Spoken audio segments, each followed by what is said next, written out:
In this video, we will be visiting San Pasqual, or as Mary Rockwood Pete referred to it in her book from 1949, A Crack in the Hills. Here we are hoping to visit the Battle of San Pasqual State Park, San Diego Archaeological Center, a cemetery, more on that to follow, and hopefully, if time allows, Rancho Guejito, and sip on some of the fruit from the vine.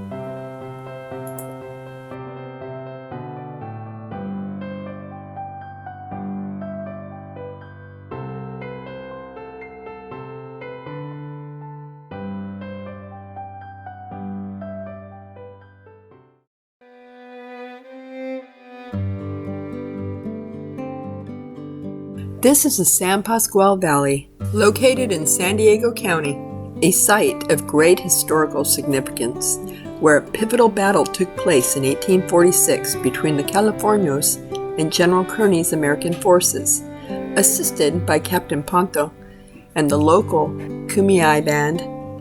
The Kumeyaay had resided in the area for more than 12,000 years, having returned after the decline of the Catholic missions. On a rainy December night, the Californios had displaced the natives from their home, allowing them to ambush the American soldiers, who experienced losses due to wet gunpowder and exhaustion. Captain Ponto guided the Americans to San Diego, where they would gather more troops and would eventually emerge victorious in the Battle of San Pasqual.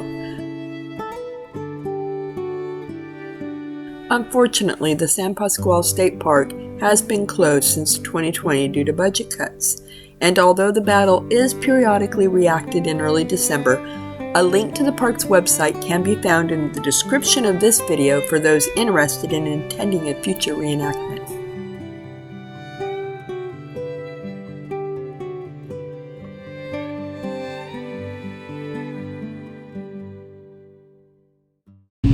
So this is a little bit of a bummer. We are here in beautiful San Diego area, Escondido.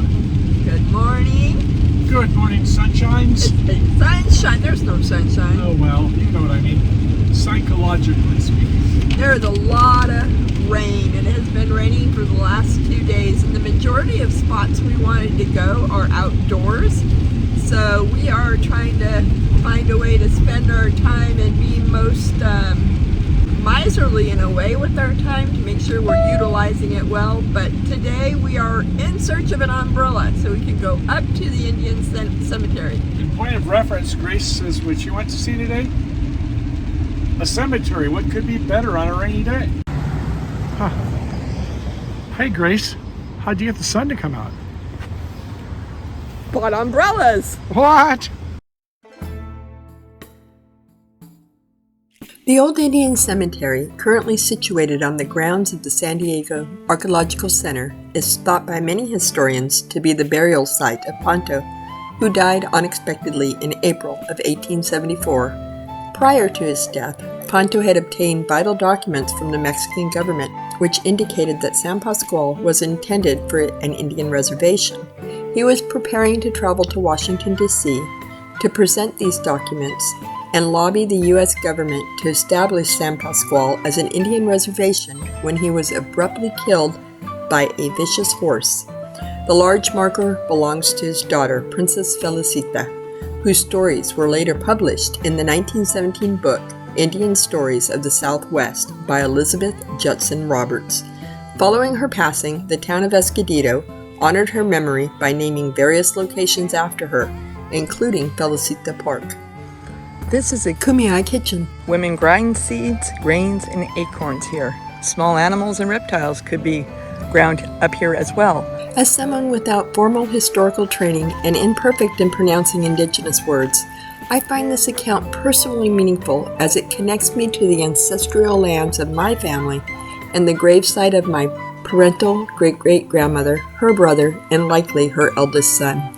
So we are trying to discern from this photo exactly where the marker would have been.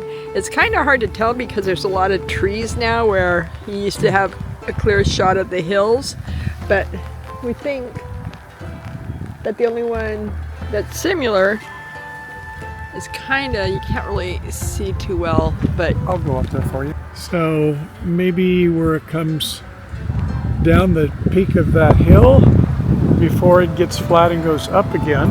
But anyway, here's our cemetery, and there's about 30 or so grave sites, and some of them you can see were all done at the same time, and there's about half a dozen of them there facing this direction towards the street, and then some of them are facing different directions here, probably came in later. So I don't know, that maybe gives us a feel for it. What do you think, honey? definitely might.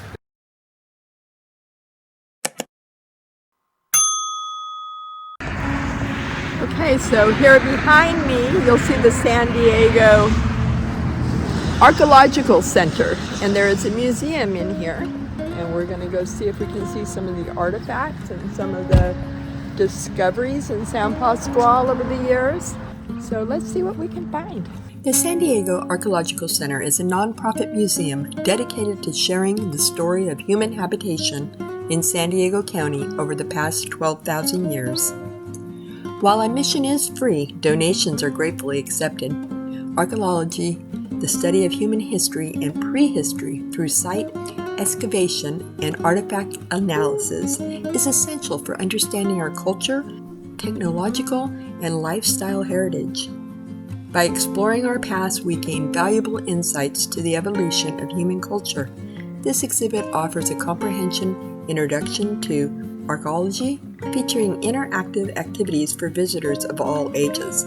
Some of the key questions addressed include: what constitutes an artifact? How are stone tools crafted? Be sure to check out the calendar on their website for exciting events held throughout the year. The staff is not only knowledgeable, but friendly, helpful, and well-informed.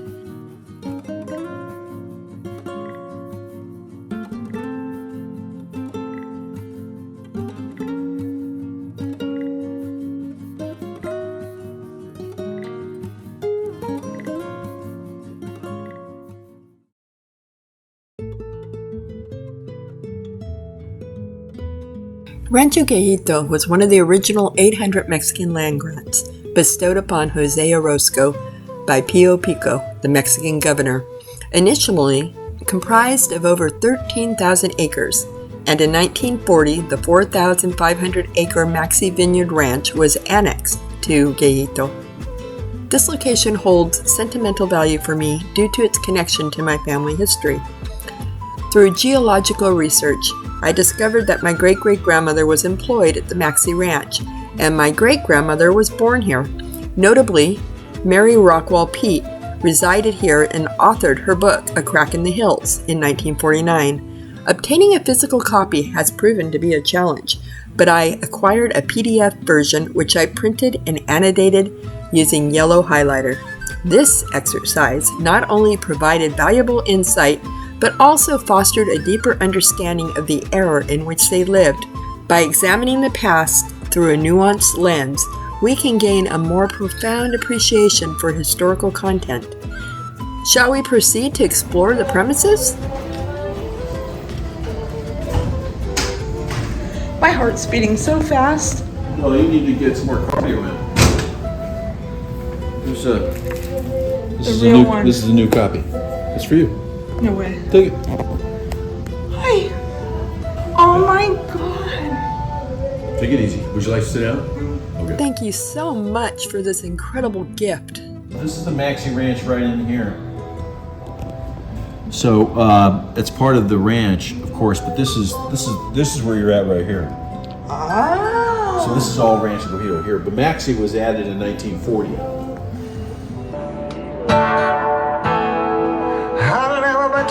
You in a song. I never meant to call you anything. Watch out. One time to see. Good I am.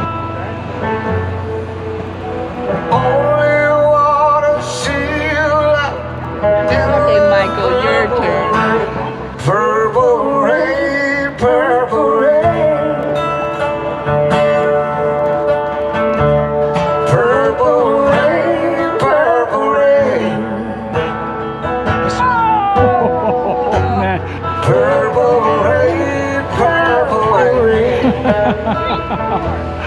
You scored. You're the winner, Grace.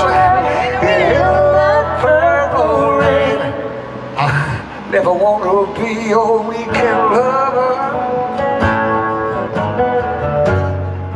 I only want to be some kind of friend.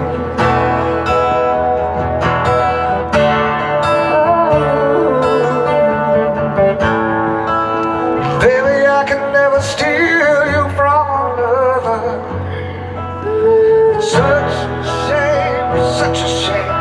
Our friendship had to end. Purple rain, purple rain. Purple rain, purple rain. Purple rain, purple rain. Okay. We'll be collecting tickets at this point. Tickets, please. Batters Club. My name is Dominic. This is Mr. Andrew on the guitar. Mr. David driving for us today. Woohoo! Thank you. Out here. Rancho Guejito is known for being one of the last largest Mexican land grants still held in single ownership in the United States. That original land grant is 13,000 acres, and since 1975 we've grown to about 23,000 acres in total. We're about 12 miles long and 3.5 miles wide. We have about 6,000 acres of ag growing on our property. That's including these Eureka lemons, that's the grove we're in now. Ruby red grapefruit was the first grove we drove through. Little cutie mandarin, tangerines all the way in the back. And Haas avocados growing on both hillsides.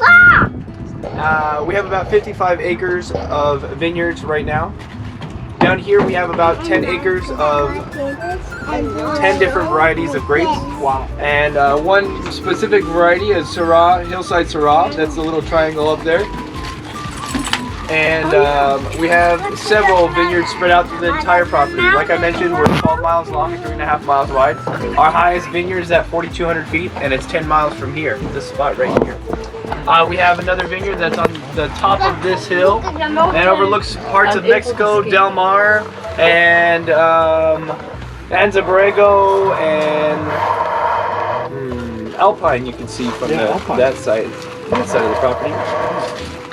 Our most northern vineyard is maybe about a mile away from the Loja Indian Reservation, and that vineyard is at 4,000 feet elevation.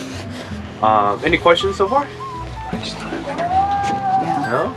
Speechless, huh? I have a Well, you question. answered the question about the mountain lion. Sorry. Oh yeah, mountain lions. We have a lot of wildlife on the property. Mountain lions included. There's a lot of wild dogs also. I'll catch you on the way back. I've lost more livestock to mountain lions than the ranch has. But the ranch, we're having a big problem with wild dogs. Really? Dogs? Yeah. Do you have a farm nearby as well? Just east of the property. Oh, okay. Yes. And how many people work during harvest season? It must be a ton of people. During harvest season, it is seasonal harvesters. So right now we just had a group of about 30 come out to harvest the lemons. Yeah. We get day visa laborers that come down from I think Chula Vista or National City, and those are all day visa, so they have to come in permitted, and then if they don't leave, then they can't come back and work. How's the rattlesnake population this year? This year, not too many, but in the past years, there has been a lot. I was a little skeptical and waiting for them to all come out because of the rain. Usually if they are denned up, and it does rain as much as it did the last storm that we had, it was raining for 2 days straight. We got about 10 inches, I believe. Wow. And 10 feet, or that creek, Guejito Creek, rose to about 10 feet. And Guejito Creek looks something like this. It starts at the beginning of the property, at the very highest peak of the property. And that is Pine Mountain, the mountain south of Palomar Mountain. So it starts up there and ends just down here at this fence line. Just right where it starts into bleeding into the Santa Ysabel Creek. On this beautiful grasslands, we raise all natural grass-fed beef. Also, we have about 800 head of all Black Angus on our property right now. And we just started. Any vegans on board? We just started selling our beef boxes. Woo! So we have beef boxes for sale. You can pick them up today. So along with our beef operation, we just started doing a tours, Jeep tours and suburban tours. What? Whoa. Cool. For I believe all the members. Is right wine now, included? Guaranteed. I'm in. Sign up. Gotta do that. I'd like to extend a heartfelt thank you to our incredible hayride hosts Dominic and Hank Roop for gifting me with my very own copy of A Crack in the Hills. Our time here was truly transformative. I felt a profound sense of peace and a connection to the home of my ancestors, and gratitude that we were able to come and walk the land ourselves. In our next video, we will be embarking on a new journey to San Diego, where our story and history will continue to unfold with Mission San Diego Alcala. Thanks so much for joining us on this journey, and if you were inspired by this video, please give us a thumbs up and consider hitting that bell so you can be notified of all our latest videos. Until next time. Happy trails to you until we meet again. That's all, folks.